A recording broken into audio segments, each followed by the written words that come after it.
Bonjour à tous et bienvenue sur Développement Facile.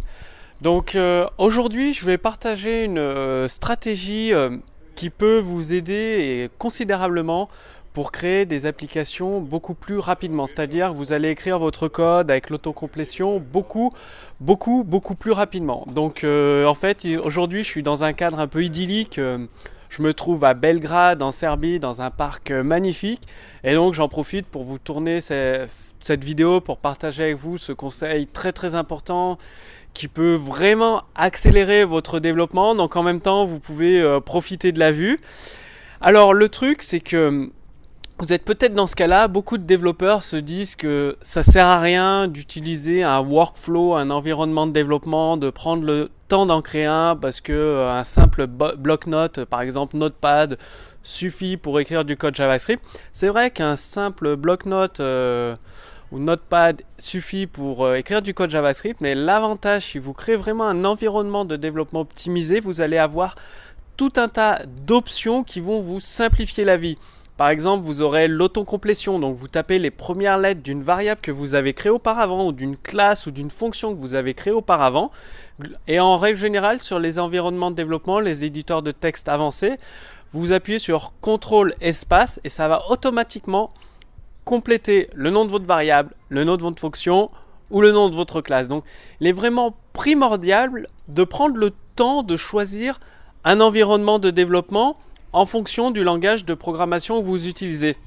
Donc pour le JavaScript, je vous conseille Notepad++, mais il y a encore mieux, il y a par exemple Sublime Text 2 que vous pouvez essayer gratuitement avec toutes les fonctionnalités, donc il est vraiment génial. Sous cette vidéo, je vous rajouterai les liens pour pouvoir essayer Sublime Text 2. Il y a également le logiciel Eclipse qui fonctionne sous macOS, Linux et Windows. Tout comme Sublime Text 2 qui fonctionne également sous Linux, macOS et Windows. Donc, téléchargez Eclipse avec des plugins. Je vous mettrai les liens sous cette vidéo.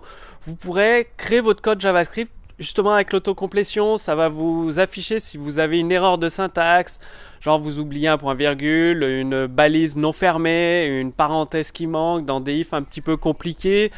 Il peut manquer des choses qu'on ne voit pas forcément quand on code. Donc, commencez à tester aujourd'hui, à créer votre environnement de développement optimisé, orienté efficacité. Vous allez voir que votre code, vous allez l'écrire beaucoup plus rapidement. Vous aurez l'esprit beaucoup plus serein parce que déjà, CTRL espace pour compléter un nom de variable, vous écrivez les deux premières lettres de votre classe, de votre fonction, de votre variable et autocomplétion automatique, correction des erreurs.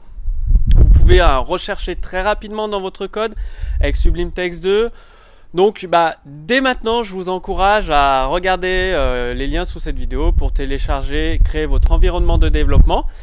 Et j'ai préparé une deuxième vidéo spécialement pour vous pour aller beaucoup plus loin et beaucoup plus rapidement. Vous allez pouvoir bénéficier de mon aide personnalisée et individuelle, c'est-à-dire que l'équipe Développement Facile et moi-même, on va répondre à toutes vos questions que vous vous posez sur le développement JavaScript, sur l'utilisation du framework jQuery, comment créer des classes, utiliser le potentiel de la programmation événementielle avec JavaScript. Donc tout ça, ça se situe dans la deuxième vidéo. Donc il y a une image au-dessus de cette vidéo.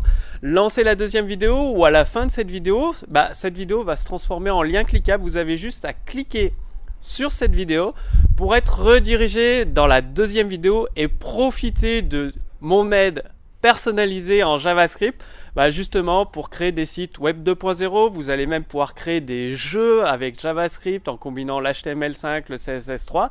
Donc tout ça c'est dans la deuxième vidéo. Donc je vous dis à tout de suite dans la deuxième vidéo.